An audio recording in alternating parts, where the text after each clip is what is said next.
Thank you. What's that? Your wishes are moving. Oh, that never happens. It's already started. It's okay. Just don't touch it. And I can see by the green light that everything's okay. So. All right. Well, thanks for coming, everybody. We actually got the idea for this session because of NTEN. I love it after every keynote, you know. Right. You do the little sit down with the Q&A, so I thought you'd feel right at home, but you're in the wrong seat this time. Right. It's usually Holly who's asking the questions of everybody. Yeah.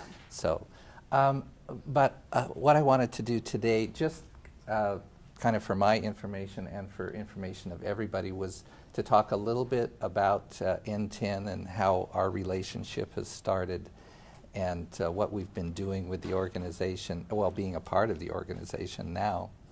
And then we'll just pretty much open it up, and I'll try to kind of keep things on track like you do. Okay. So tell us a little bit about what NTEN is, your role, how maybe your history, Sure. whatever you think. Well, it all started on a cold winter day.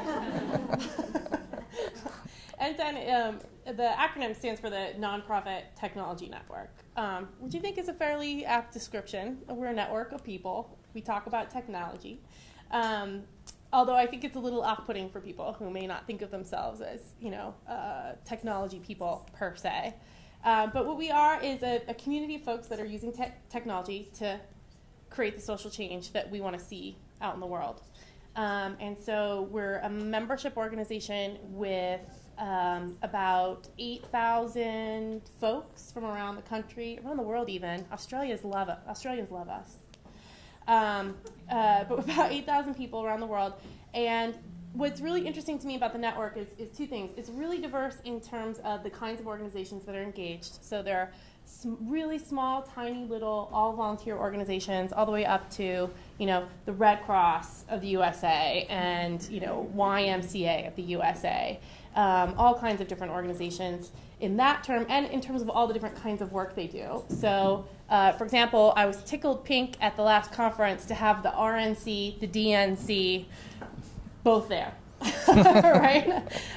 So we get this really broad set of opinions, which is really great. And then also the people, the actual people that are involved, they are from all over their organizations. So we have, clearly IT staff, right, who want to come get nerdy with the community. But then also just a tremendous amount of marketing and communications, fundraising, program staff, and then executive directors as well, like Barb, that we, con into coming and having this conversation with us. So it's a really diverse community of folks, and I really want to emphasize that word community, because I think we talked about technology being scary, before, and what's great about it is that it's just one of the things we hear over and over again about our listservs, and also particularly the NCC, is that everyone's incredibly open and everyone really wants to share, and there are no dumb questions, right? So it's this place to go and just really ask your peers, how do you do that, and get a lot of great information. And that's what we really believe. We can do all the trainings we want and how to twiddle the knobs and fiddle the bits of technology,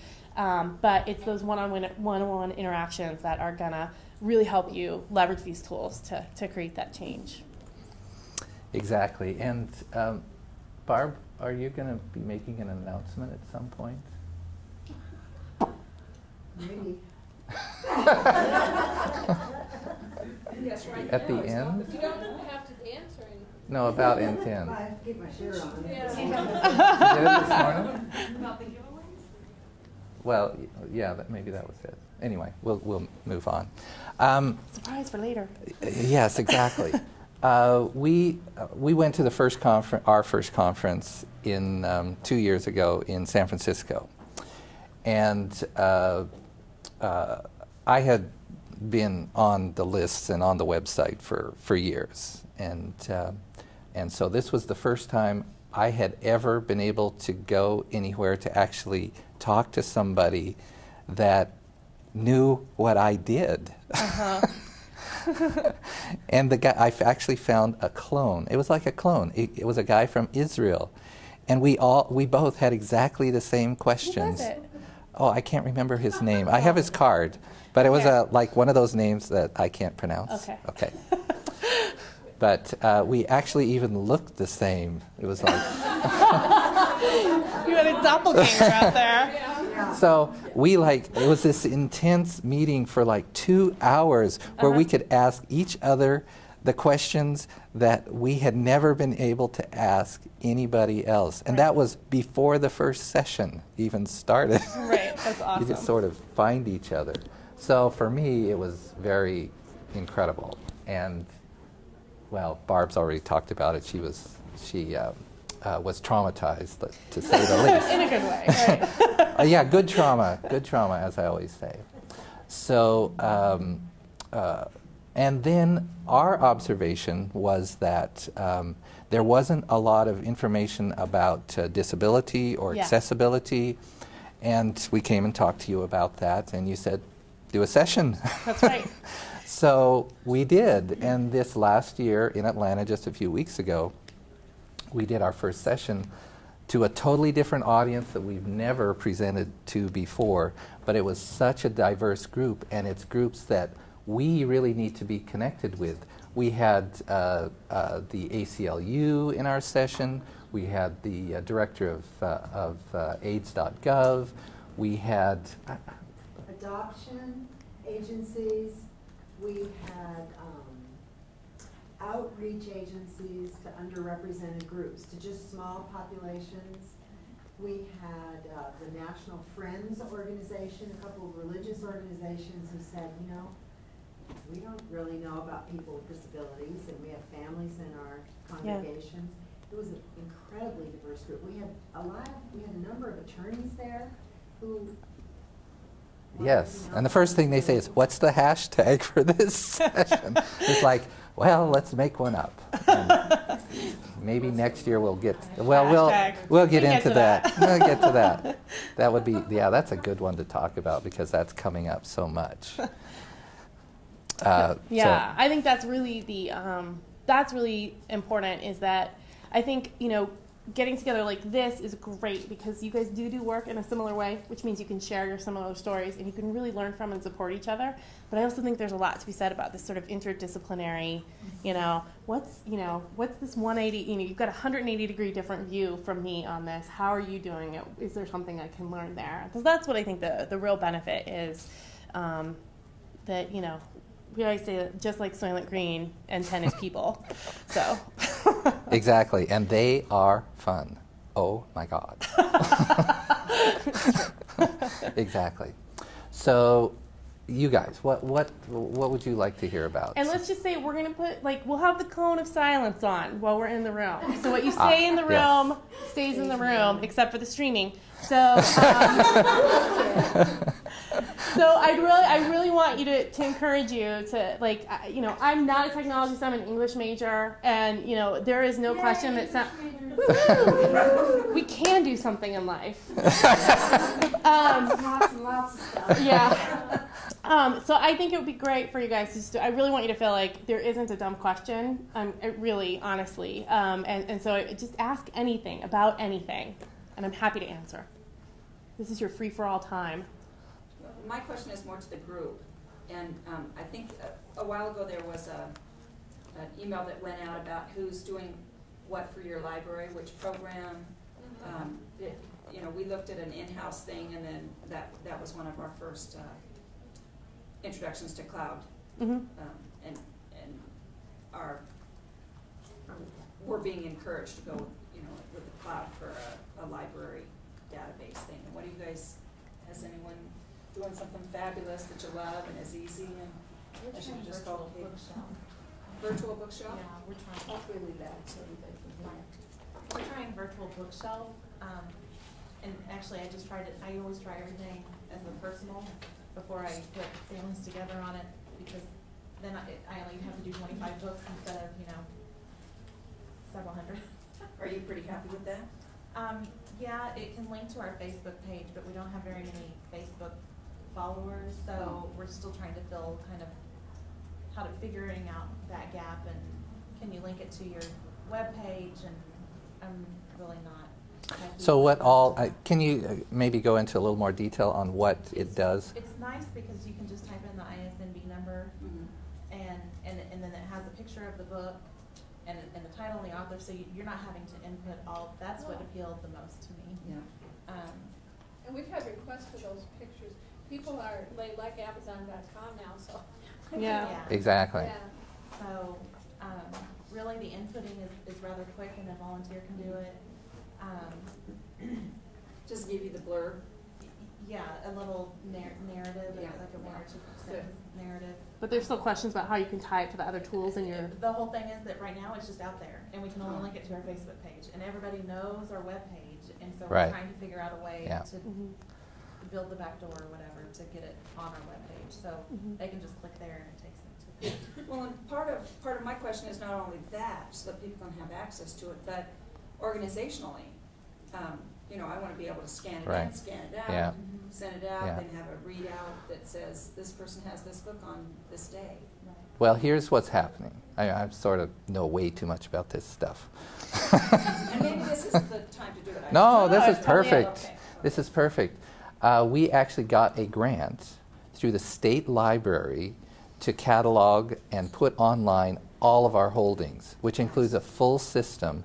And they did this for all of the small libraries. It's a shared library catalog.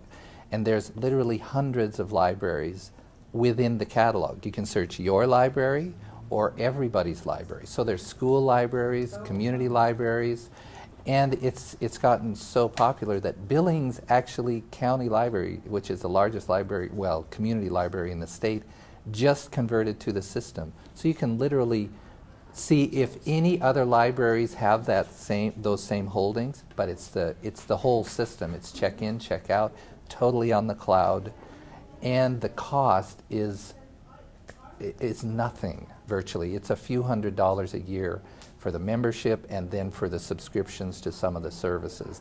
And it's all dependent on the number of holdings, the number of users, you know, those kinds of things. So if you're very small, the state library, you know, offers the grant for all of the conversion, so it didn't cost us anything. And then you need a little bit of equipment, a barcode scanner. You have to buy the barcodes, to barcode everything. But you're using all the library records, which includes all of that stuff. The pictures, the summaries, you don't have to do any of it. So all of that standard library system stuff makes it available to us, and you don't have to know anything about it. That's the best part. And you say it was from Through the state library, yeah, Okay, yeah. I'll see if we have something.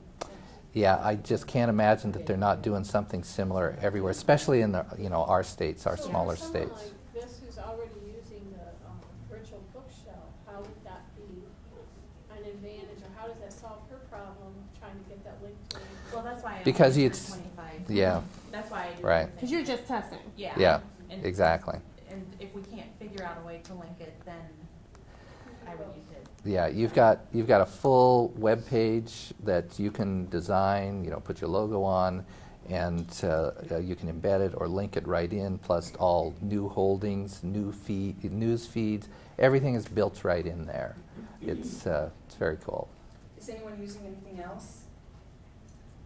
In Utah, we use a tool called Guru Library, and it's completely free, and it's an online web-based service. People can get on and search it. They can call, or they can send a message through Guru Library and say, I'd like this book, how long can I have it for? And then we can send it out to them. That's How do- kind of the way our How do you spell that? Yeah. G-U-R-U.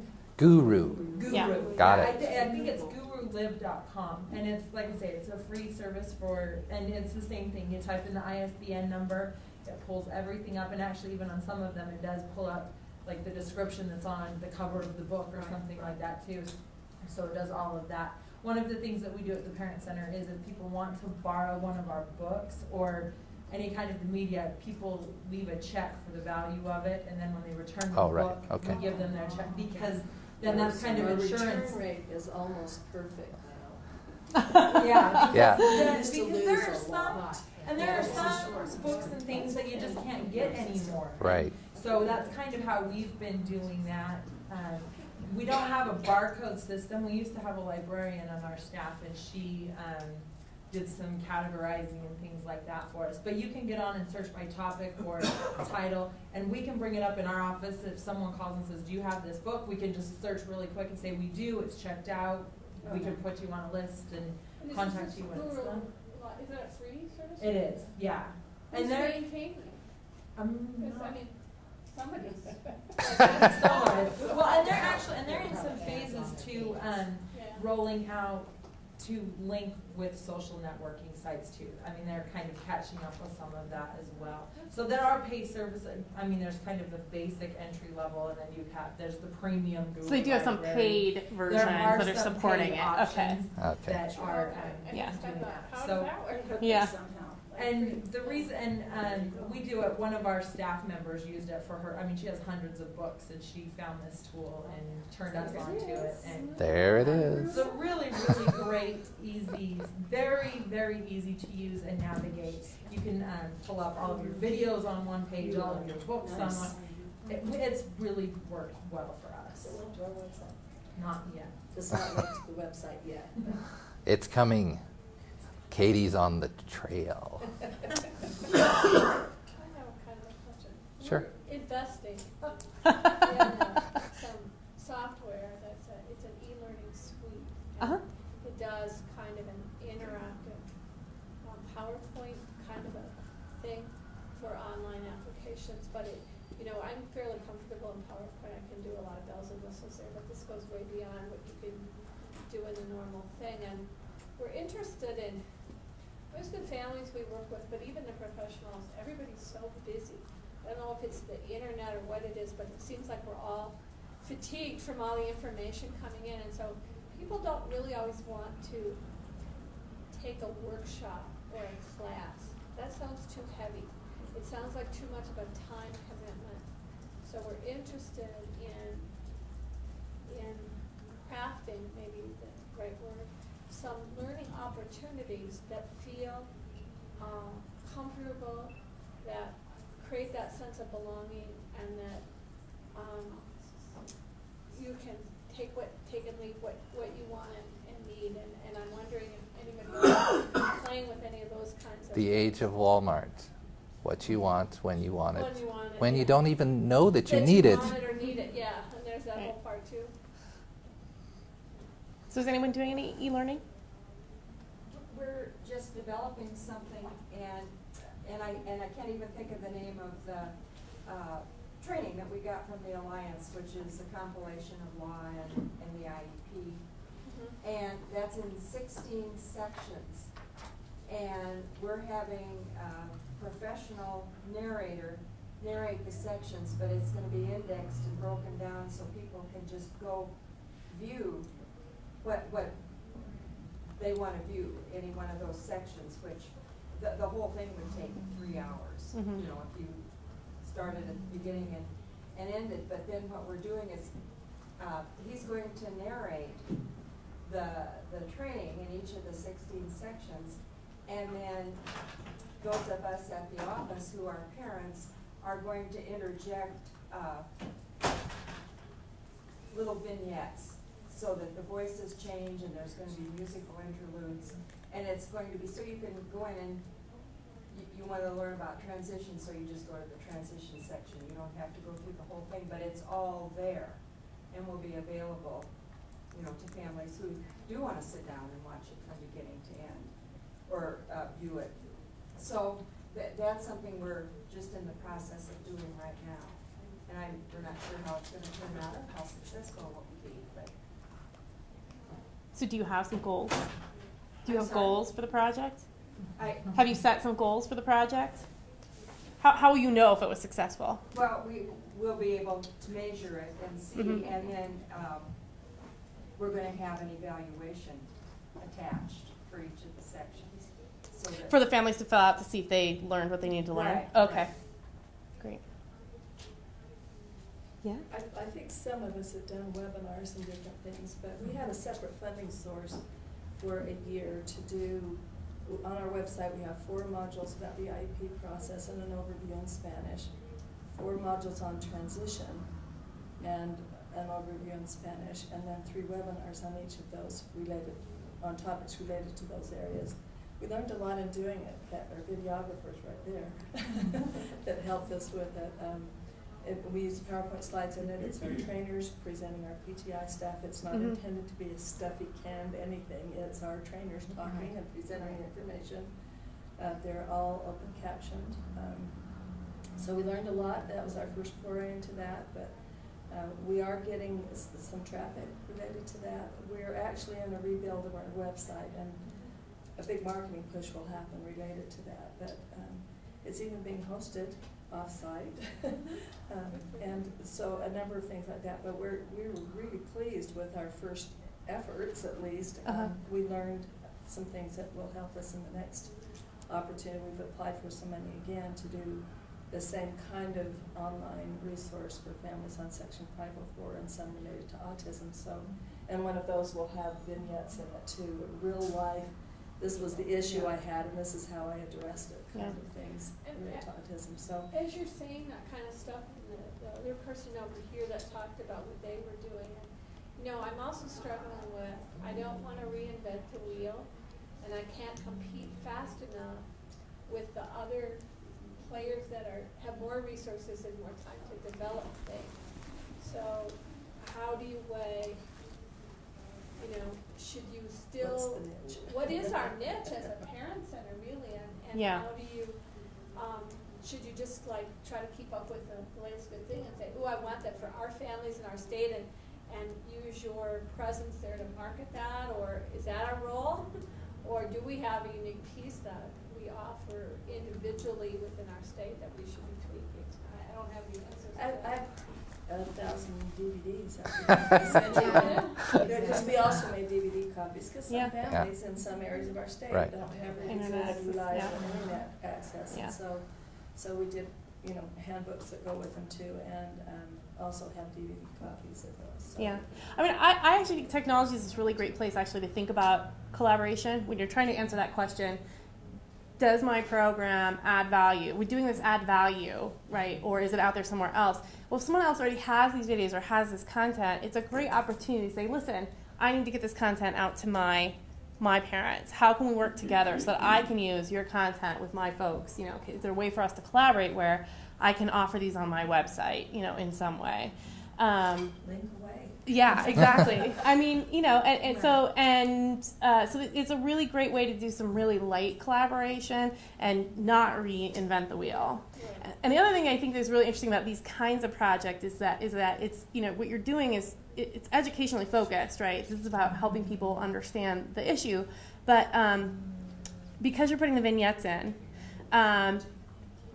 specifically, but also for other reasons, I think there's a real opportunity to repurpose a lot of that content. That's the other great thing I think about a lot of online communications is that it's really easy.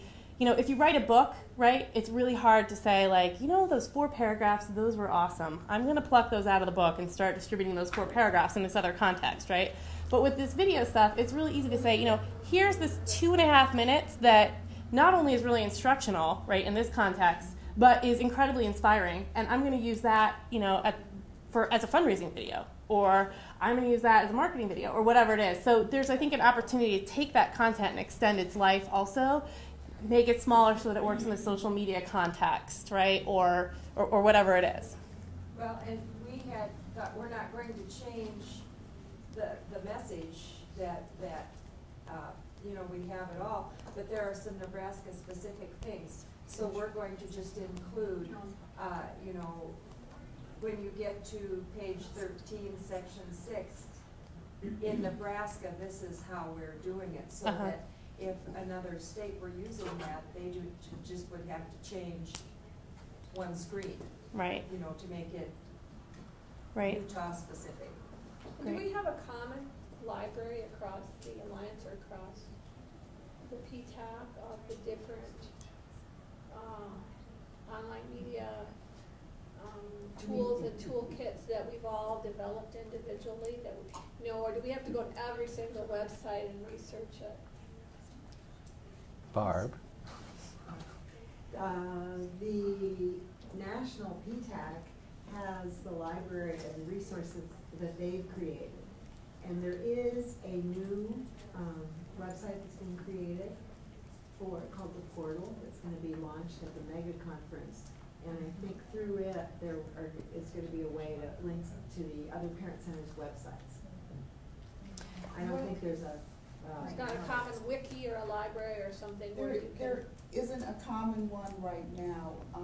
What will oftentimes happen is that materials that are put out by, let's say, some of the TA&D projects, what comes out from the What Works Clearinghouse, that information may end up on the Alliance website, but there is no way right now, one source to look at and to go. Basically, what you're saying needs to happen.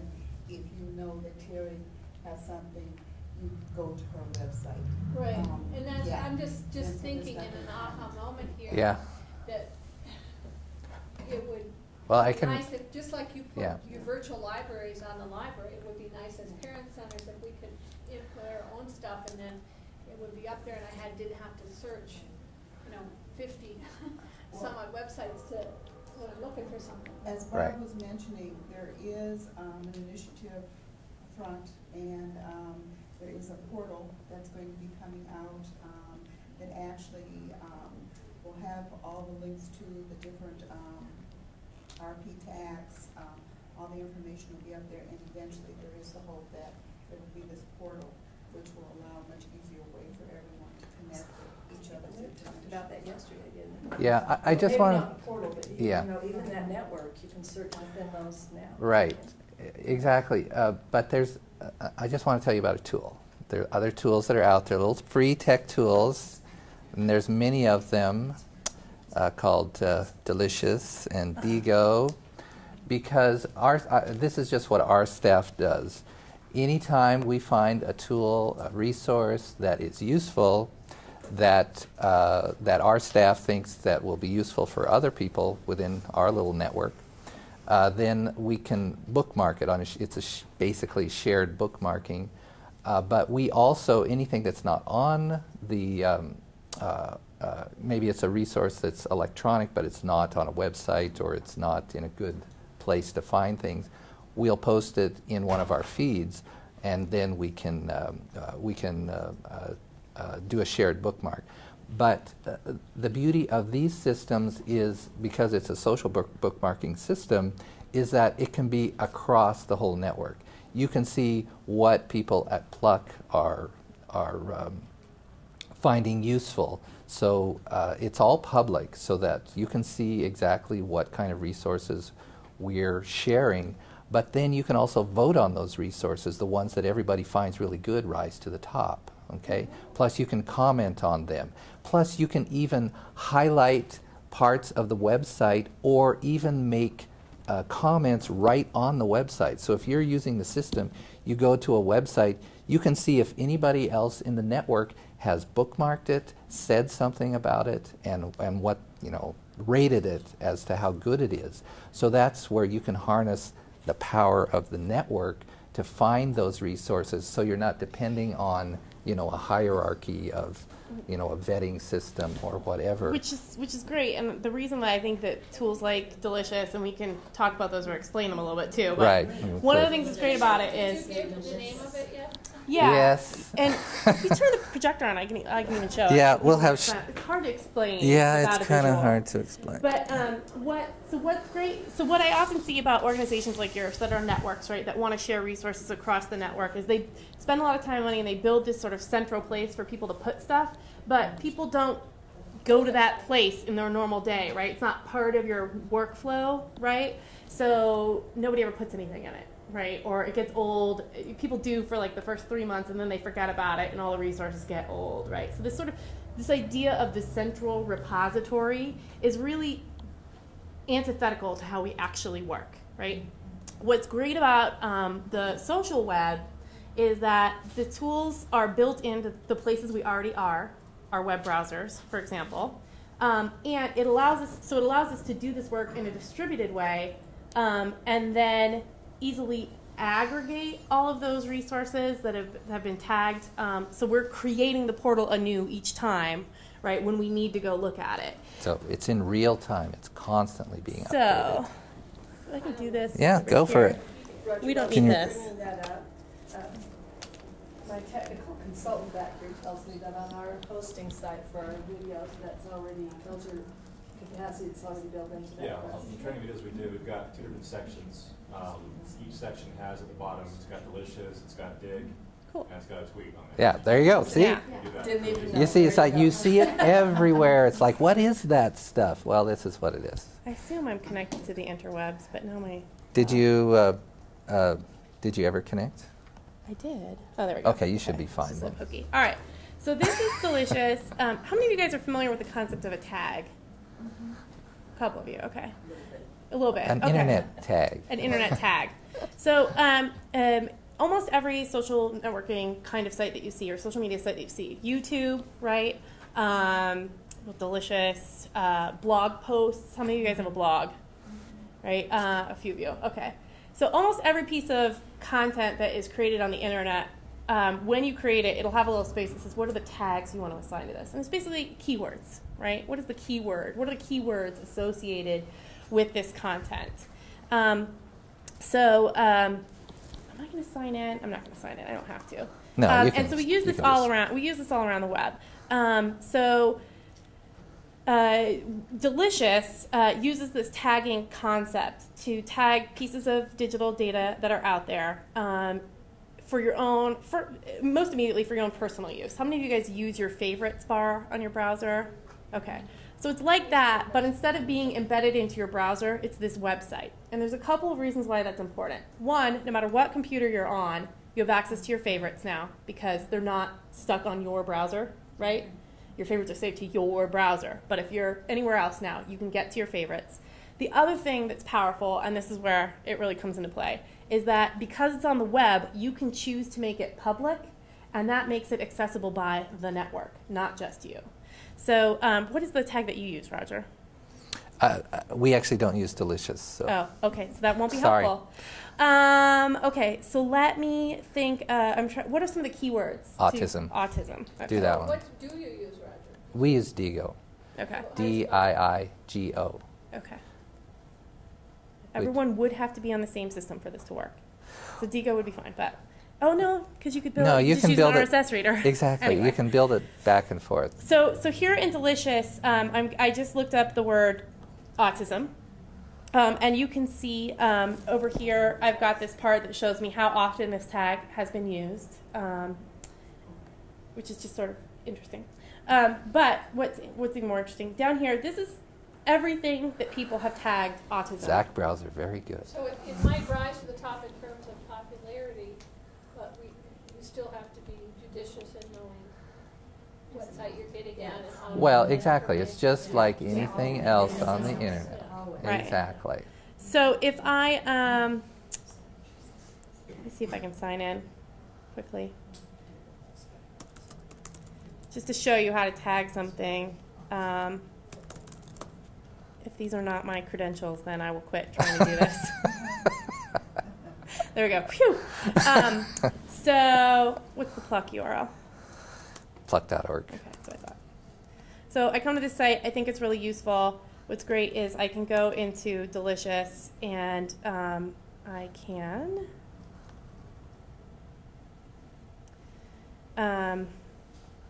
save a new bookmark. But I can actually make Delicious like a button up in my browser up here so that I don't even have to do this. I put the URL in, say next, and then it's just going to ask me a little bit about it. So I can put all the notes in I want about this resource, like a good full narrative. This is what I got out of it, blah, blah, blah, blah, blah, blah. Here's the tag part, right? So give me a word you'd like associated with your website. Parent Center, PTI. Parent Center, okay. And I think these are space separated, not comma centered. Okay, Right. PTI. So there's 2 tags I've gotten. I can also actually in here assign this site to particular people that I want to see, like FYI, I bookmarked this, right? I can make it private here, so if I don't want other people to know I've bookmarked this site, I can do that. Otherwise, the default is that it's public, and I can save it. It's got some other tools built in. As I save the site, I can send it to Twitter, I can send it to Facebook, some of those other things to help with the, getting it out there or whatever. But that's it, and then it's always in my it's always in my bookmarks to go see. So if you guys had a common tag that you wanted to use, right? So for instance, in the nonprofit technology world, we use NP Tech. That's the tag that we tend to use. Here's my things tagged NP Tech, and then everybody's bookmarks of things tagged NP Tech. If you have a common tag, then you can just come into Delicious or Diigo, you can search for that tag, and you can see what people have been tagging. So what are the resources that people have been putting out there? It could be stuff that you find, but it could be also your stuff, right? You can bookmark it and put the tag on your stuff, so that makes it then available for anyone who is looking for that tag. Does that make sense? A little bit of sense? Okay. And then it's really easy with tools like an RSS reader to say, show me everything with the NP Tech tag, not just that's been bookmarked in Delicious, but from across the web, right? So the aggregation is really easy. You as a end user don't have to go somewhere special.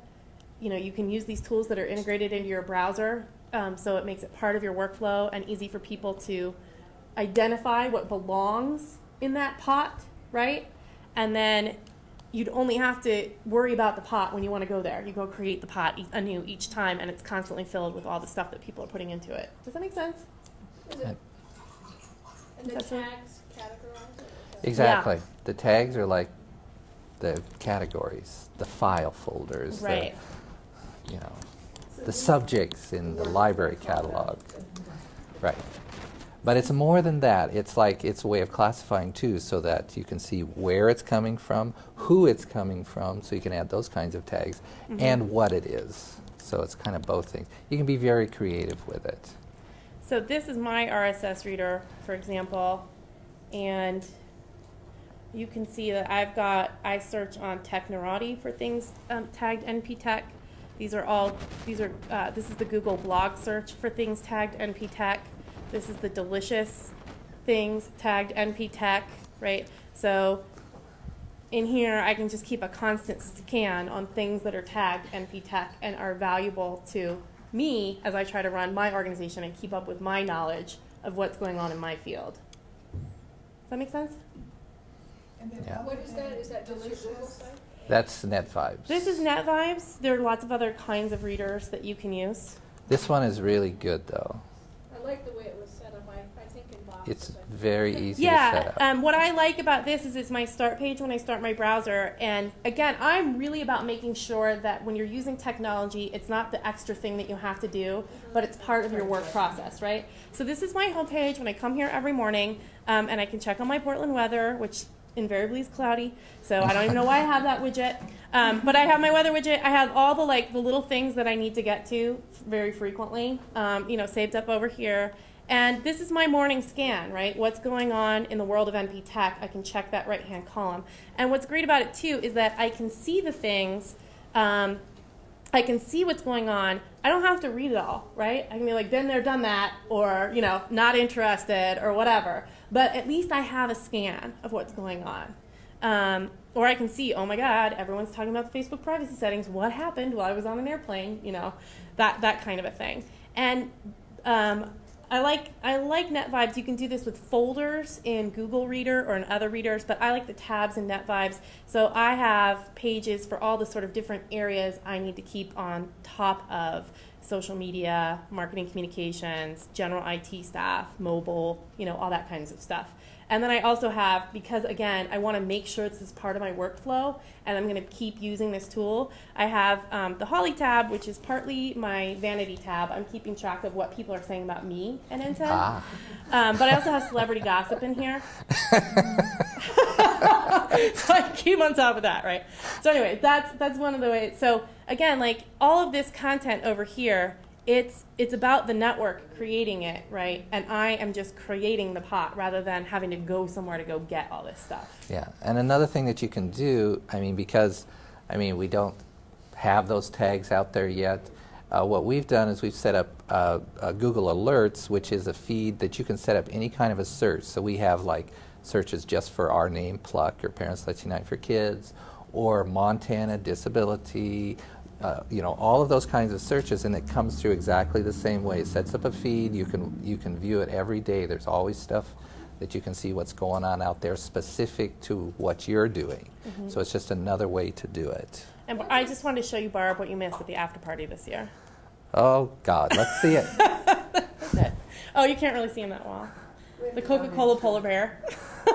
So if y'all come, we'll all go to the after party together. It'll be my first time, but we'll all go in Yeah. Washington. And just to illustrate that you can tag any kind of content, right? These are all mostly web pages and blogs and that sort of thing. These are all pictures that are tagged with N10 or the tag related to our conference.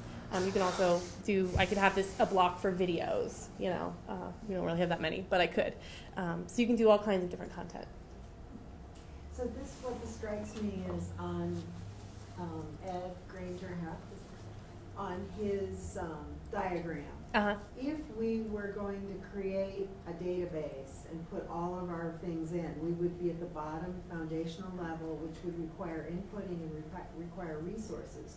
So we are developing the capacity of our organizations, if we can use these tools, that we have access to info, but we don't have, that we can very easily make available to others and get from others without having to have that other level of the whole staff person trying to always classify and update. Because if you build that database, someone's got to be there nagging all the time. Put your things in the database. Put your things in the database, right? And then this eliminates that. And what's really nice about this, too, if you guys are out there consistently tagging your content as a region or across the country, is that not only can I read these things on my reader, but on my website, I can embed RSS feeds on my website. I'm trying to think of if I have an example on my page somewhere. You can go to. I do. You can go to our website too. What is an RSS feed? I'm sorry, I don't know that. Because I hear it. I'll show. Okay, well. Anybody? RSS feed? Okay, so this Real looks simple syndication. Yeah, that means nothing. That's meaningless. Let me give you an actual explanation.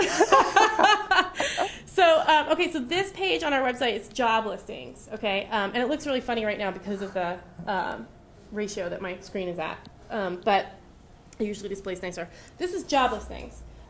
These are not, they're on our website, but we don't data enter them, okay? We don't put them in the website at all. People don't email them to us and then we don't post them. What we do actually is we are actually posting all of the feeds that are posted on a job board that we have, Idealist and Craigslist.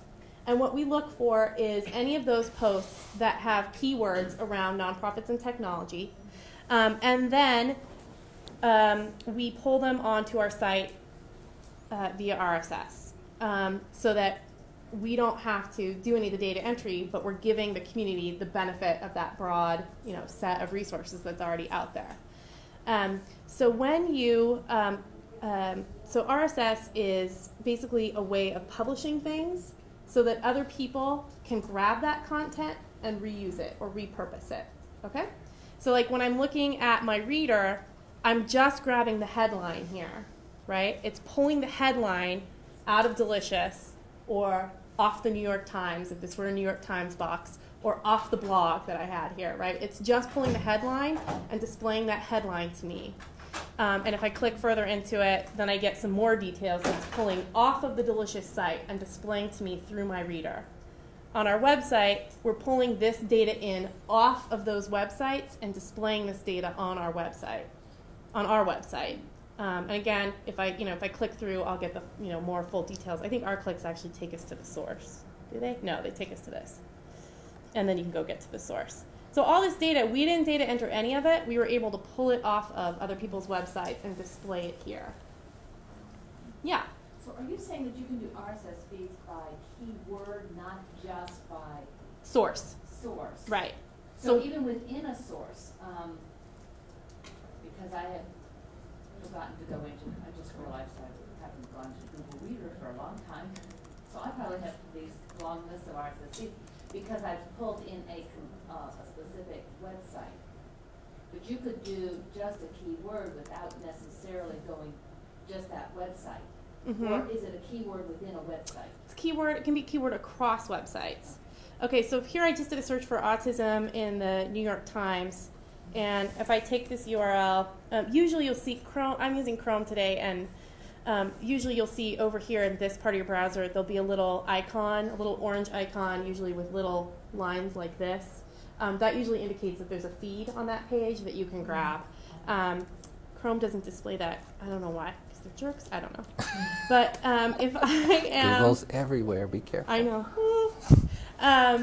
But if I'm here and I want to add this feed to my... I just did a search for autism in the New York Times, right? So I can add content, and I'm going to add a feed. See the little icon? That's usually what you see. I can add the feed. Hopefully there's a feed on this page. No feeds on this page. The other sources, I can do a search for that keyword, right? And the search results page actually has an RSS feed, so I could see, are there any new articles in this place on this topic? Because it doesn't work in the New York Times, but it works in other places. They don't want people stealing their stuff. I know. Are you just doing a search for that one time, or now that it's in an RSS feed, it comes up automatically, right? Anytime It will pops update up. itself, Right. yeah. So to look at one of my other tabs, we'll stop this. So then are you using those feeds to kind of keep your web page fresher? We are in the jobs thing, right? It does keep our web pages fresher. We could, in fact, I mean, if you have some trusted sources, like the Yeah. Alliance or, other definitely. You could have a places that news you section. feel like Right. you could put that out on your website because you know it's going to be vetted, or from one of the national centers on something, those kinds of things. Mm-hmm. You could set up a news knowledge bank on your website that would make it a more dynamic place. That's a great example. So people often will build news sections on their website And then using they don't have the RSS. time to keep the news filled in. Exactly. Exactly. So it gives you something new and fresh on your website all the time without doing any work. I love new and fresh and no work. I was just thinking that's Yeah. It just does it Yeah. every day. The little gnomes. But I think it's great personal. So there's a couple of things. One is just in an inward way, it's a great resource. RSS is a great resource for helping you listen to what's going on in your community around you, on your issue, also in your local area, what people are saying about your organization even, or your, not that we have competitors because we all get along in the nonprofit space, but your competitors, right? So you get a really good, great scan and overview of what's going on all the time, and then there are these ways to use it to push that information out to your clients or your network of support organizations so that you guys are able to learn from each other more. And excuse me again, just you mentioned Delicious, you mentioned DIIGO. Digo? Digo. And are any other ones? Yeah, there's lots of There's others. a lot of them. If you look, I mean, on most of those articles, you see the share thing. Just click on that, and you'll see probably several dozen of them. Mhm. Okay, all right, that's good to know. Yeah. Yeah, like Huffington Post is all about Yeah. social media. So, oops, Yeah, find spelled it one. wrong. Listen to the voices in your head. That was interesting. I'm always interested in where I'll go when I spell something wrong. Well, it's such a good conversation to have, because I was saying to Barb the other day, we're making decisions now about technology in our center and trying to figure out what will help us There we achieve our go. mission and blah, blah, blah. And Yeah. I kind of need to keep up on, I don't want to put a lot of time and energy and resources into creating something or building something or even accessing something if somebody, at PTAB or this, is going to be doing something else or new that would do that for us, then I'm content to let you do that for us and I'll do something else. Yeah. And it's mutual, so that if what we want to do is, all of us should express needs and then we can address things. We could do a call, we could do follow-up if we wanted to continue this discussion today. So I think that the clearer we are about the kinds of activities we want to do or the needs we have, we can target it. Yeah, this all comes down to hashtags, really. It's like Tags. organizing tags, hashtags. How can we organize our network with those few little tools so that we're in sync, so that we know what tags we should use. It's kind of like that new project for translating, for using terms. It would be like common terms that we would use to classify information. So if you're uploading a video and you think it's a good resource for everyone else, you give it that tag so that people can find it. Right. Yeah. And you'll have it already classified on your page. Anytime somebody uses that tag, boom, it is updated across the network. Yep. Everybody has it. And do we have one for PTAC? Is it just PTAC? No, but we have talked about it, and we definitely need to do it. Well, I have one, but it's not Sounds like official. time is getting close. I think it's just Region 5 PTAC. I mean, that's what I've tagged this stuff. The videos from this conference are all tagged Region 5 PTAC. You might It's want a to go lot of slightly, Yeah. Shorter? slightly shorter, maybe R5 for Region 5. R5? Yeah. I know. Well, Nobody's see? used it. It's totally available. R5. R5 PTAC. Anyway. So, We went to hashtags.org to see if anybody's using that. Yeah, it's a, you know, I think before you, like if you were going to decide on a tag internally, or, you know, it's another, if you've got like sort of technology savvy parents or kids that you're working with, you know, you can use, they can tag resources that they find, right? Maybe they'll bring you resources if you talk about it. But you just want to make sure it's a tag that isn't being widely used, right? Like autism would be a terrible tag to use. Nobody would ever, you know, your stuff would. So you want to do a little research, and hashtags.org is where we can track how these tags are used on Twitter specifically. But generally, if they're not being used on Twitter, they tend not to be that used or pervasive in the other tagging spaces. So that's where I go check. Before we got into the conversation, you had gone up on the Huffington page to show us something. Oh, yes. What was that? So you were asking about what are the other services Yeah. for bookmarking. So you can see here on the Huffington page, they've got all these little widgety things here, right? So this is share on Dig. Dig is one of those sites. Facebook, Twitter, StumbleUpon, Reddit, Delicious, right? And then here is the RSS feed for, yeah. So this is a good way if you're like, what are the services people are using? Just go to any of the popular media, old media sites. It's HuffPost still an old media site. It's still that model. Anyway, go to any of the media sites and you'll see these little these little guys. Thank you. And you just put those on your own site as well? You can, Yep. yes. Mm-hmm. You just go to those sites and download them, or how do you get them on your web?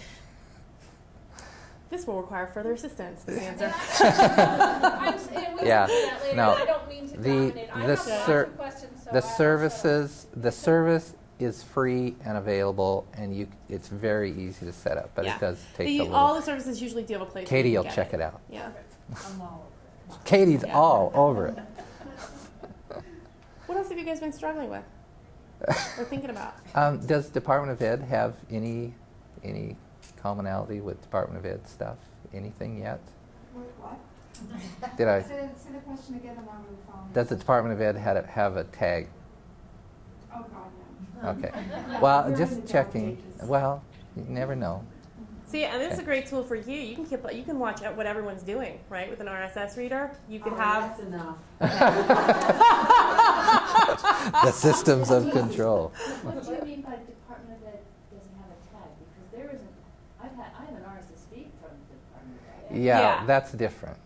So like that's the content on their site that you can pull into your reader. Right. Right, but they're not sharing content within the Department of Ed by tagging things they find in a social bookmarking service or Right. that sort of thing. We're just in the process of a rebuild on our website, and it's another one of those things that as we launched into this, you just know that you're always going to be working on it. Yeah. And as soon as you get something up, it's not going to be as functional or as user friendly or whatever, you know. So anyway, we're going through a major redesign and all of that, and it's one of those challenges that I think is always present for those of us who are directors, because there's money associated with some of that. We're not all Yeah. Roger, or you know what I mean. Well, or that's- Katie, but I'm really yeah. glad about Katie. But it's because she knows how to do a lot of that, and has done a lot of the research, and has worked with our technical folks and everything. But that's another thing for the Early Business Parent Centers. The look of your website makes a difference. How user friendly and how people navigate it makes a difference. And we're just knowing in our process of planning that every few years we're going to be looking at Yes. money needed to do some work That is on correct. keeping that as a key resource. And it's going to be more and more the case as we go forward. How people expect to use the web shifts, right? So you have to redesign your site to keep up with how people expect to use the web. One of the things that, when you're doing a redesign, one of the things that I highly recommend, if you don't have it built into your design process, you should figure out how to make it happen, is some user testing. Because you are not your target audience. You have such a library of what your site is about in your head, you know, and you are not your parents, right? So it's very important to get a cross-section of people to come look at your proposed design changes and get their feedback. And you want a mix of people. You want the different kinds of people that might, the different audiences that might access your site, parents, I mean, legislators, sure. Get them to user test your site, but you know, the different kinds of audiences. And also, particularly for the parents, you want to get people that are very familiar with your organization, but also people that know nothing about you. Mm-hmm. And user testing is something that we think of as really complex and hard to do. But it's actually really, why did I put user testing in? But there are a few ways to do user testing. You can do it yourself, and you can do it really on the cheap. So I think it's really important. The key, though, is to do the user testing before you've gotten so far down the design path that you've spent all your money, right, and that you can't redo things. So what we just did, we didn't do a full redesign of our site. The look and feel stayed pretty much the same, but what we did was called an information architecture redesign, which meant we changed how our site, our content was structured, and how people, the menuing kinds of stuff on our site, right? So I'm trying to think if I have a... Yeah, there's probably some good articles out there about... There are, and Well, the one thing that I found most valuable was the N10 conference. I learned more there about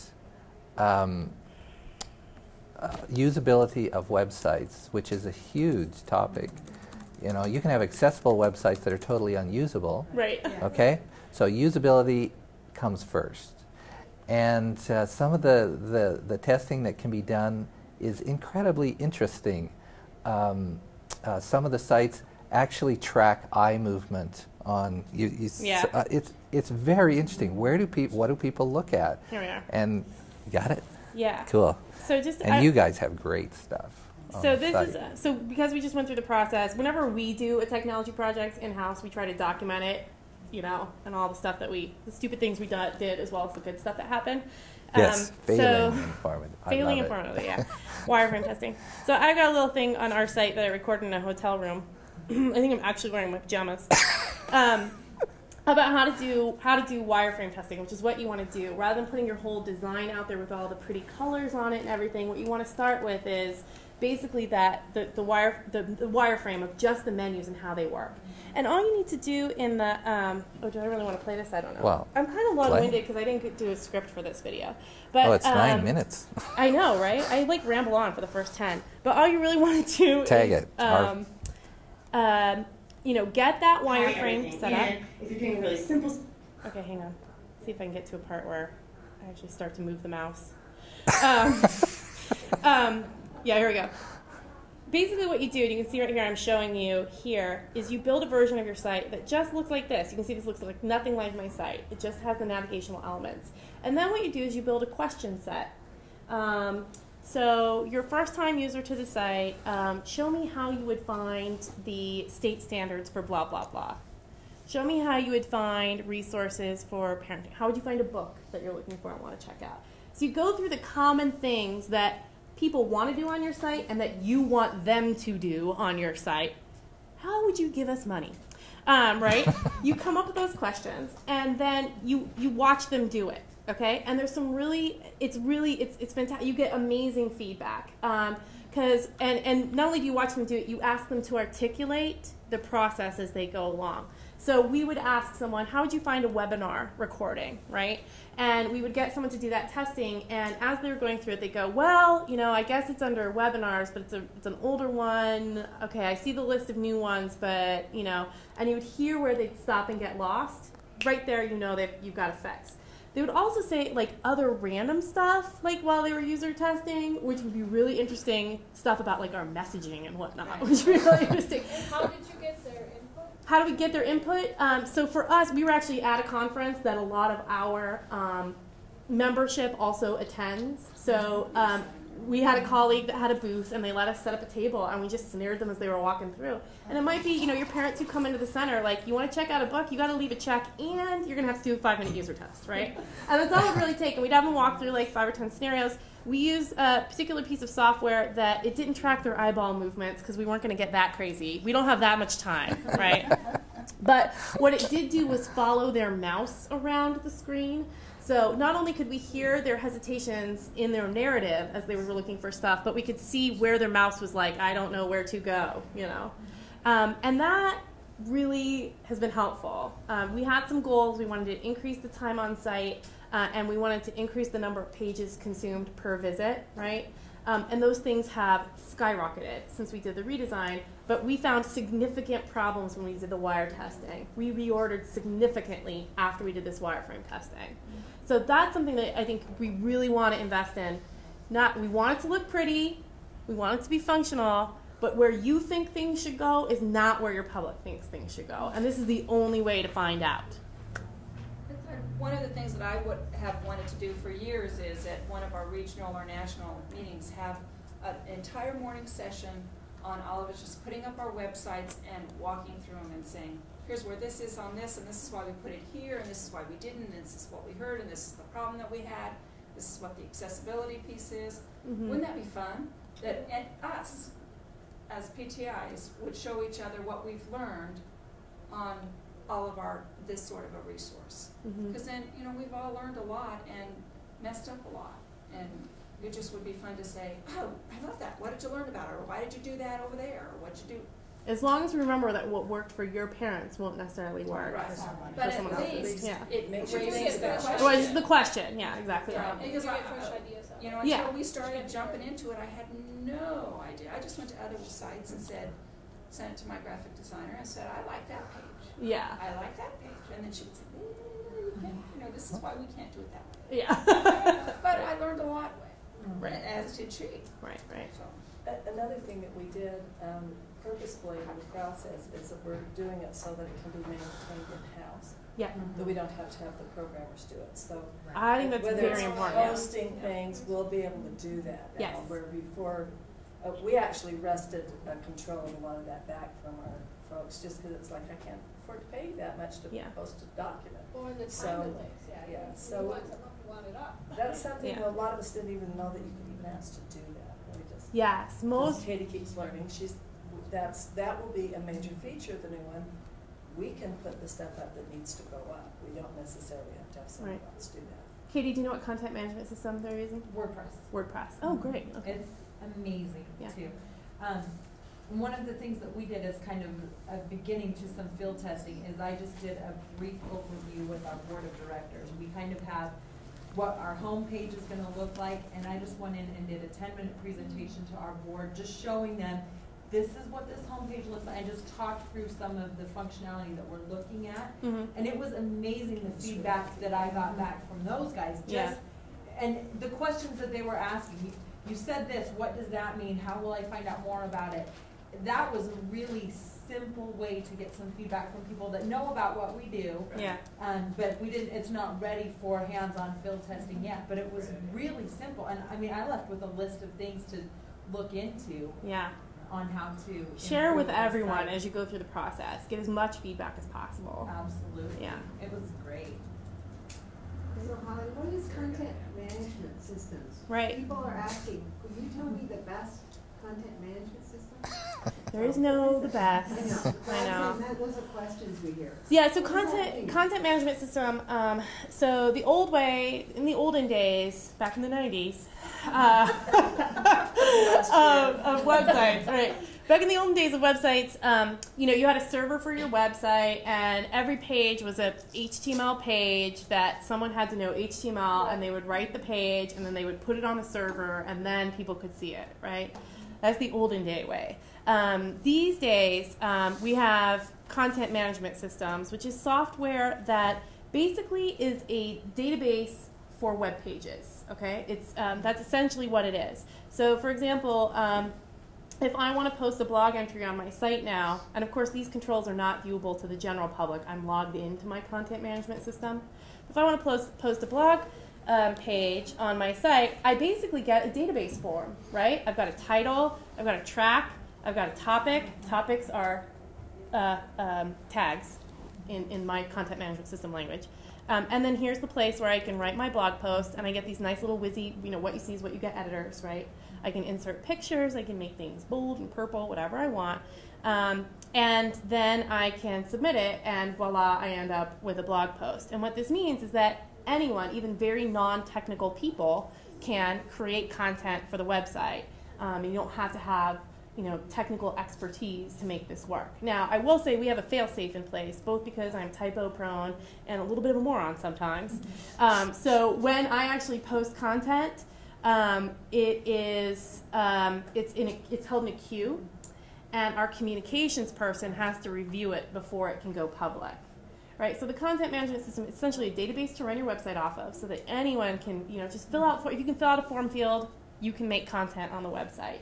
And is the queue part of the content management system, or is it? Yes, it is part of our So you content select management one system. that has that.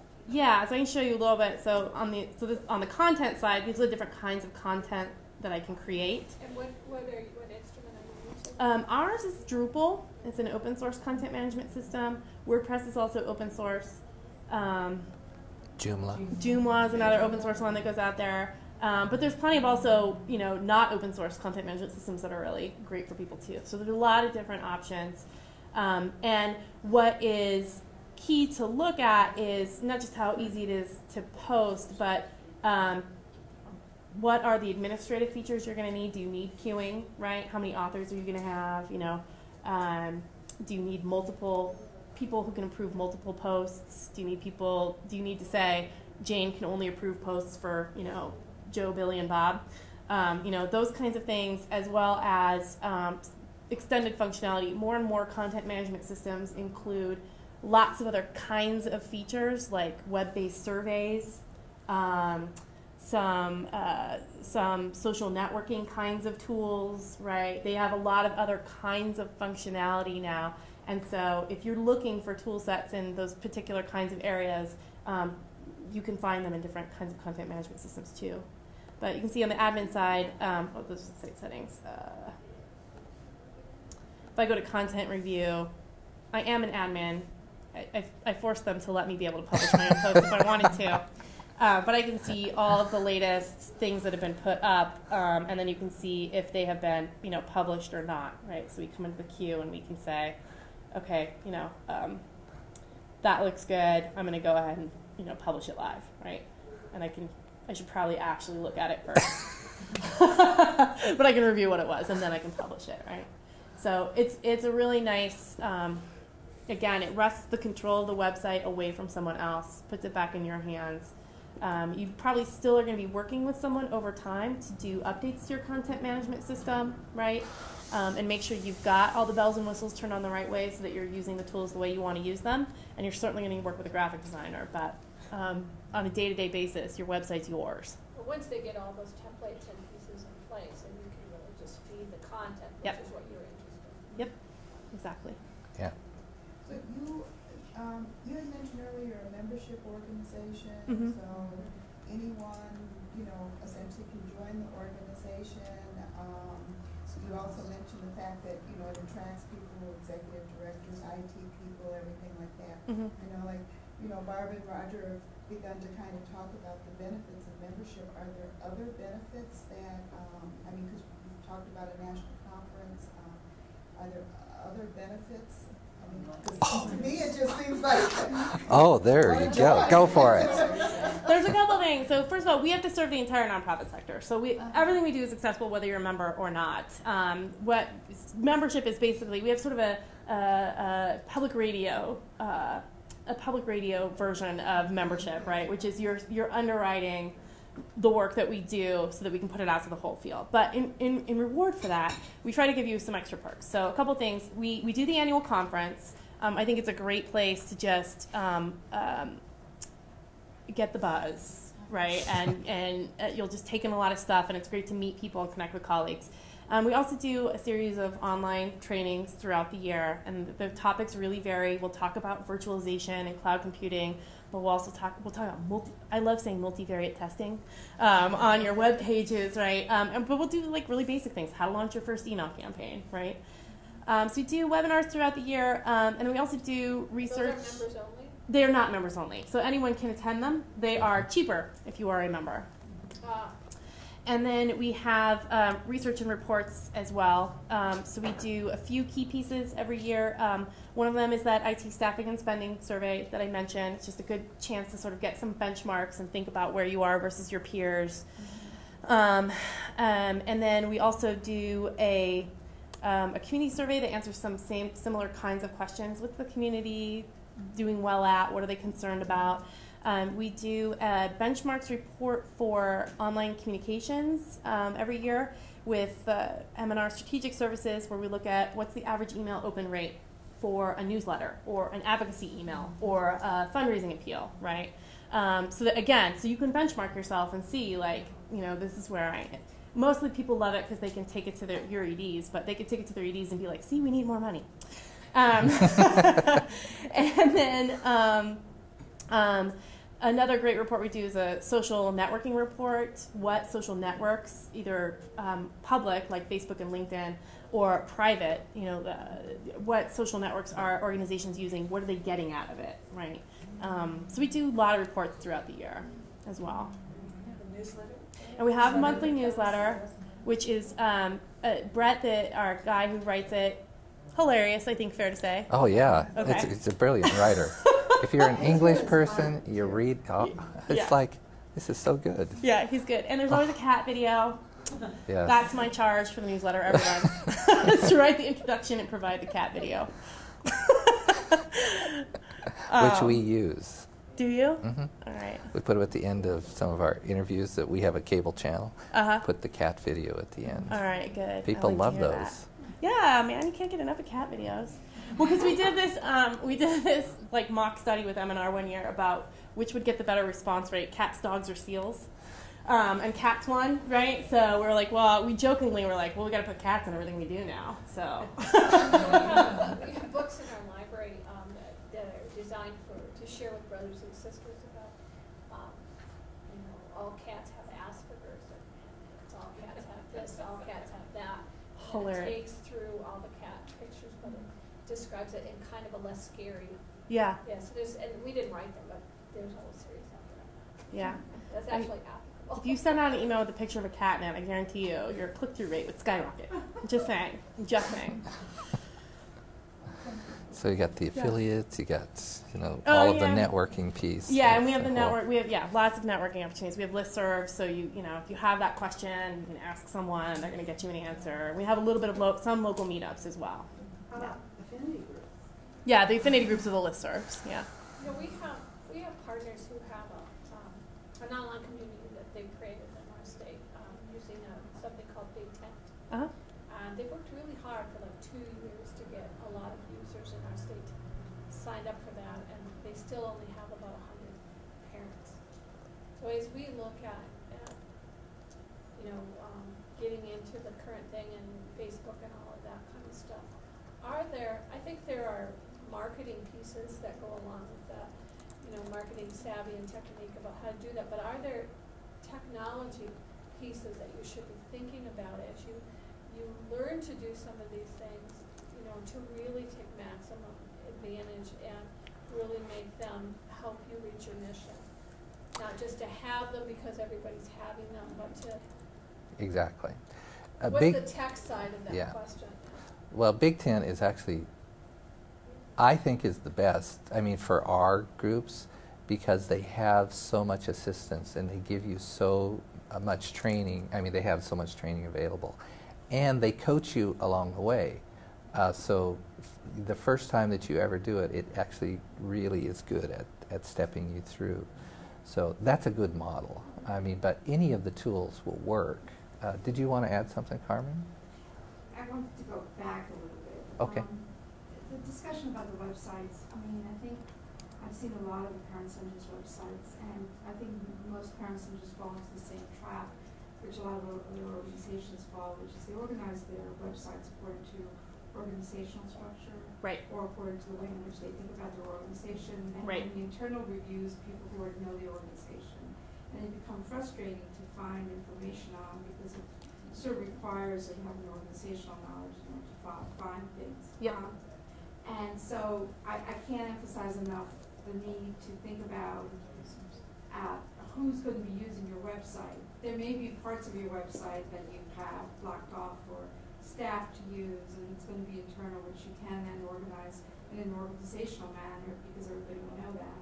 But the rest of it, you really do have to think where your end users will be, and I can't emphasize enough to have them tested out rather than having your staff test it out, because you already have the built-in networks in your head as to where you go. And I mean, you're not the only ones. When I worked for local government, their website originally was a mess. I was like, We all do it. Yes. All do it. you know, I was like, as a citizen of this county, I can't find squat. You know, so, and they changed it to be much more what is it the citizens want for it to find it. That's one thing. The second thing is,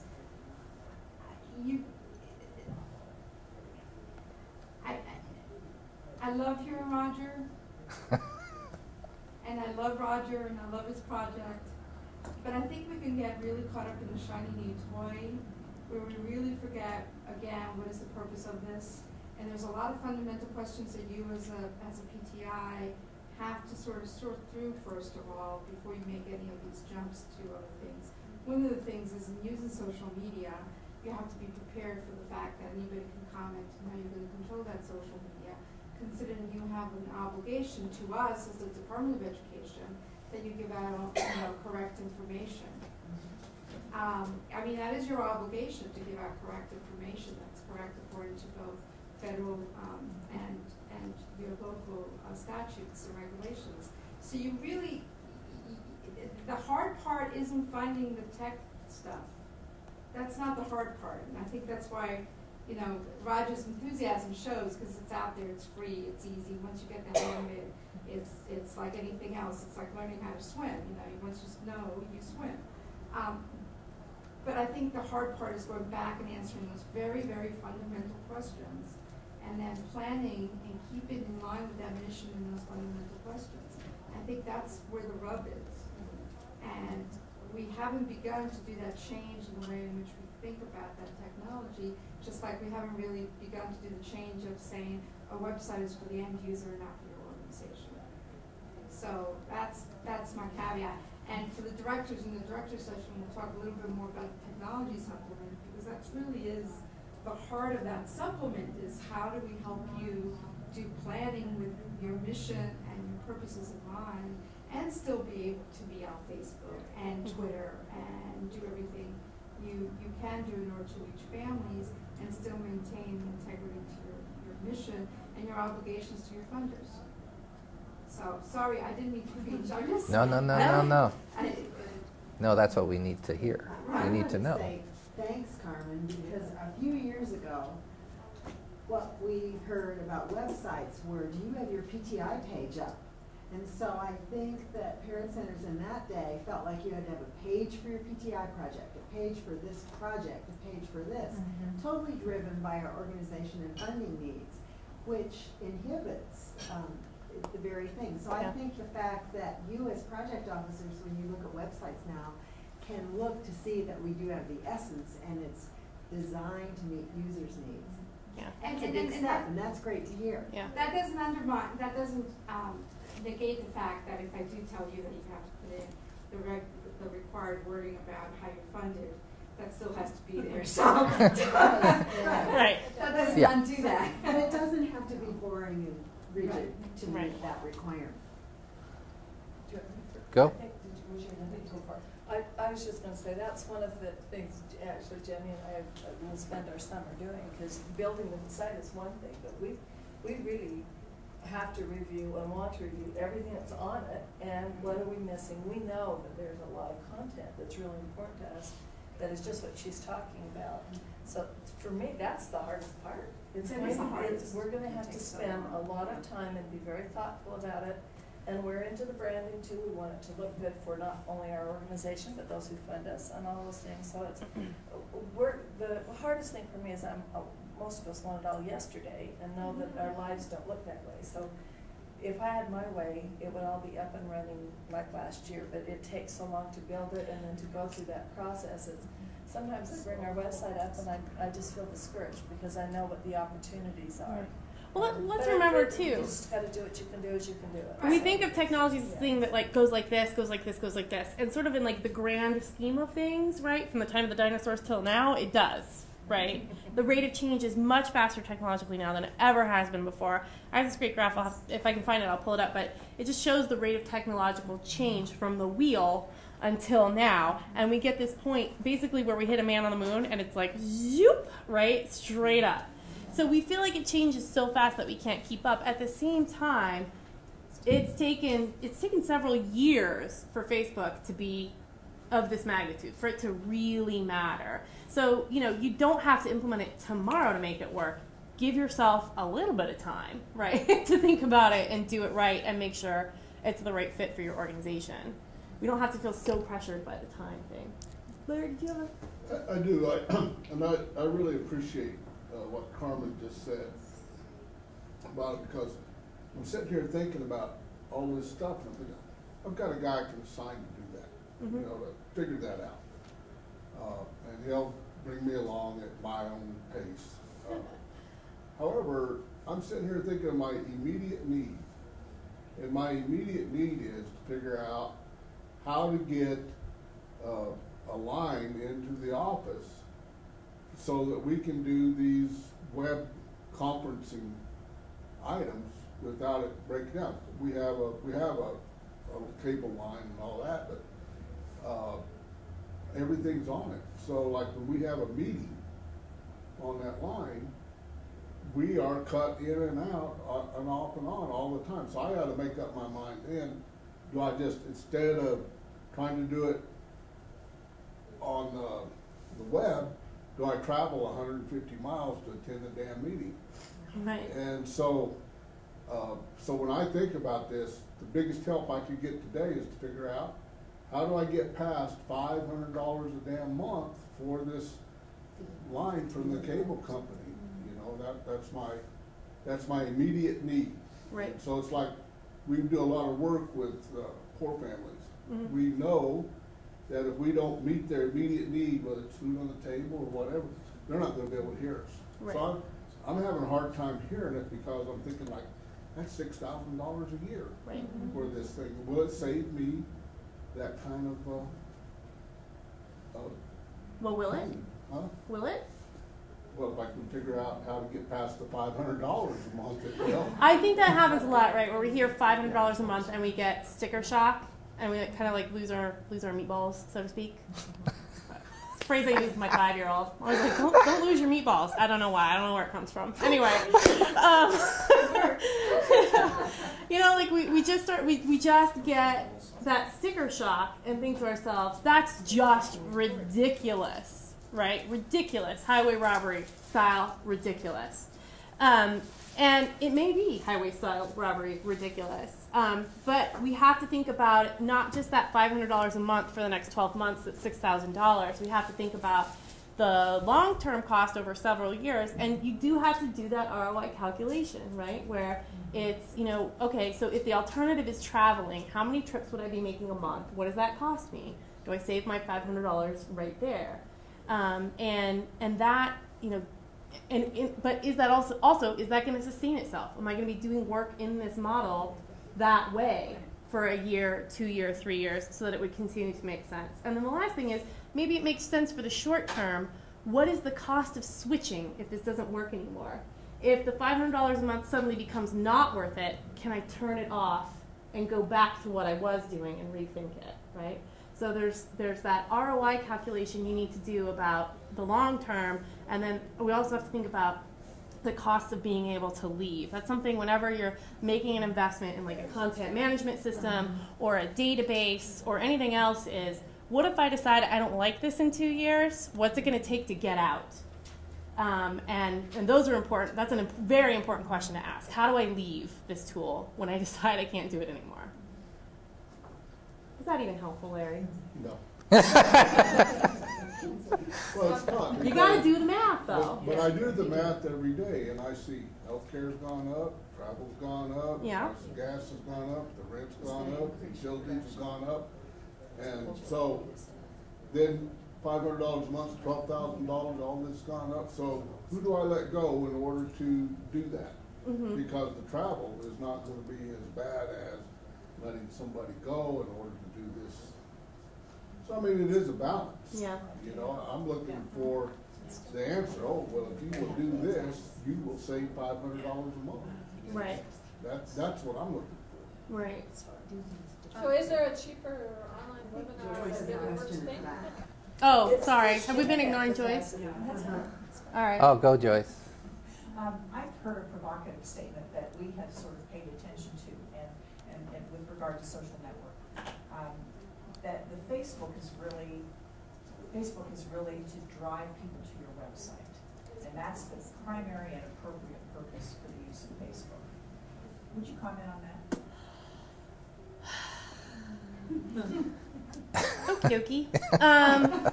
That's funny. I just blogged about this yesterday. So we were talking about earlier about building that network using, what was the tool again? Which one? Big Tent. Oh, right. Is that like a listserv kind of a? No, it's like A private social network. exactly Okay. like Ning. Right. So there are. Okay, let me actually answer your question. So here's the question. I think that is one of the ways that Facebook. A lot of the problem that people have about social media right now, and it's completely fair, is that you're like, well, what the hell is this? Whoops. What the heck is this for? Right? Like, I don't understand like what I get out of this, except for it looks like play, right? It feels like play. And so what on earth could this possibly be good for? And I completely understand that. It doesn't do things that are super measurable in the way that, say, it's not measurable like a direct mail campaign, right? You spend $3,000 sending it out, you get $5,000 back, good to go, right? Like, you don't get that kind of great, really simple math. Remember I had that slide, the math is getting messy now? And Facebook is like that. So what we're looking for, it's a young industry, so we're starting to develop some metrics. So one of the metrics that people really keyed in on is how many people are coming from Facebook to your website. And that is a really great indicator. And in fact, you know, Facebook is a good driver of traffic. Because in the end, everything you really want them to do is probably on your website. The reports you want them to download, the videos you want them to watch, you know, the donate button you want them to click, right? Why did I do that? I cannot type and text at the same time. So Facebook is about that for sure. And you should definitely be thinking about how can I get people from Facebook to my website, because most of your other action items are going to be on your website. But there is also something that I think is really good about Facebook that we also want to be paying attention to. Presciently, I pulled up this thing. This is the American Red Cross website, so I just want to show you as an example. There's two things. One, your community talking to each other, right, that you can't really put a price tag on, but means something. When parents are supporting parents, right, that means something. And that will and can happen on Facebook. The other thing is that it gives you a direct communications channel to. We were talking earlier about getting good, correct information out to people, right? Like you are legally required to do so, right? It's a great venue for that. So this is an example from the Red Cross. Just recently they had this, there was a story on how the ICRC is doing some work in Afghanistan. So there's the International Committee of the Red Cross, and then there's the American Red Cross, okay? So there was a lot of press around the International Red Cross in Afghanistan. Well, as you may remember, Nashville just had a bunch of floods, right? And so people started complaining very vociferously. What the heck are they doing in Afghanistan when I can't even blah, blah, blah here in Nashville, right? And you can see that right here. Here's this Marianne Drake. Who cares what they're doing in Afghanistan, right? I can't get whatever I need here in Nashville. And, Mia Chen said, totally good point. Keep the money here at home. Why don't you do that, right? In many ways, your worst nightmare. Somebody complaining about you publicly, right? But here's the beauty of it, is that Bruce Lin, who does not even work for the American Red Cross, responds, Marianne, there is money designated for the International Red Cross, and then there's the American Red Cross, and the two don't mix, right? So everything the Red Cross is doing in Nashville, that's separate, and clears up the issue. And then there's a little more discussion around it. That's intangible. You couldn't put a dollar amount on that, but it really matters, right? So to me, that's the most important thing that can happen in Facebook, is this interaction with each other, engagement with each other, the relationships with each other that can form here. That's the secret sauce stuff, just the wonderfulness that you want to get at. But if you're looking for, like, where do I actually, where can I track value from social media, a lot of it is going to be sending people back to your website. And that is actually something, like I said, I just blogged about, because I was really interested to see, this is Google Analytics. How many of you guys use? Okay.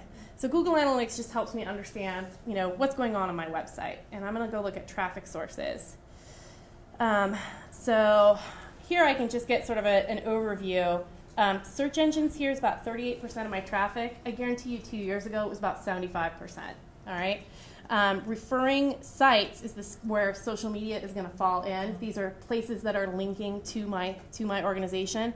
This is the thing that has cutting into search engine market share. Okay, is these social media sites referring traffic to me, and then I can actually drill down in here and see the top traffic sources.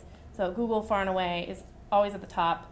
NetForum email, that's our actual direct email, is a big driver of traffic. FeedBurner, RSS feeds.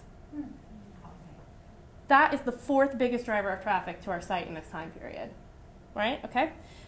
More Google. Okay. Twitter, being Twitter again, a different kind of Twitter referral. So Twitter's the top in terms of driving traffic to our site, Facebook, and then LinkedIn. And what I can look at too here, though, which is really interesting, is how many pages per visit do they consume? Look at LinkedIn.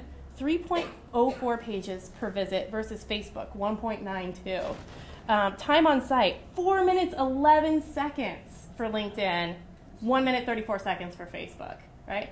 So as you start to experiment in these networks, do the tracking, see which is driving people to my site and where am I getting quality referrals to my site. Does that make sense? I think it's kind of important to put yourself where your families are. Yeah. Yes. Foursquare, exactly. Some of those parents aren't doing that. Everybody is on Facebook. I think it's important to put yourself where the people are going. Don't give parents one more thing that they have to log into and check. It's part of their workflow. They are. It's part of their workflow. One of the most memorable pictures, I was at the NTC in Atlanta with these guys. One of the most memorable pictures that was painted was your living room interview with Andrew Sullivan. And he said, when you're watching TV, you're sitting like this. When you're reading a book, you might be like this. When you're on the internet, you're like this. You are engaged. You are there. That to me was one of the most powerful things that I took away from the NTC. Mm-hmm. I think that it just paints such a pretty picture of how we can actually tap into people when they are in that engaged state. Instead of sending them home with a handbook, let's let them interact online. Let's catch them when they are in that mindset that I'm going to be sitting at my computer, I'm going to be clicking around. Let's tap into that there. And there are some really great tools that aren't really time consuming. And I think this was a great discussion to talk about some of those tools. Mm-hmm. Well, can you talk about voice over IP and phone costs and something called the Magic Jack? Do not get the Magic Jack for your organization. It's not appropriate. Yeah, voice over IP, so we're used to telephones coming over our telephone wires, right? But the internet isn't just a place for pictures and stuff to travel back and forth. You can turn your voice into data, essentially. And so you can use the internet lines to deliver your voice now in the same way that it delivers video, right? So you can get these phones that work over internet lines instead of phone lines. You'll have to do a significant ROI analysis, but voice over IP systems, you can bring them in-house and manage the server yourself, or you can go with an outsourced company that manages the server and you just have the phones, right? But with those voice over IP, typically you pay per phone per month, usually for unlimited calling. International is usually something different, but it's usually unlimited US calling. The service we use, for example, it's $35 a month per line. And so it can be, if you have a lot of staff, and a lot of those staff, and a significant chunk of them don't make a ton of phone calls anyway, it could be more expensive than a regular phone line. But if your staff is on the phone a lot, voice over IP can be a way to significantly reduce your telephony costs, for sure. And you get lots of great little wonderful features like Follow Me. So when my phone rings at my desk, if I don't pick up in 3 rings, it goes to my mobile phone, right? And if I don't pick up there, it goes back to voicemail. Voicemail can be emailed to me. Right. And not only do I get the little WAV file of my voicemail so I can listen to it, I have a translation service that actually translates the audio into text in the email. So I don't even have to open it's like, although hilarious sometimes because they're really bad at the translating, most of the time I get the gist of the message and it makes it really quick.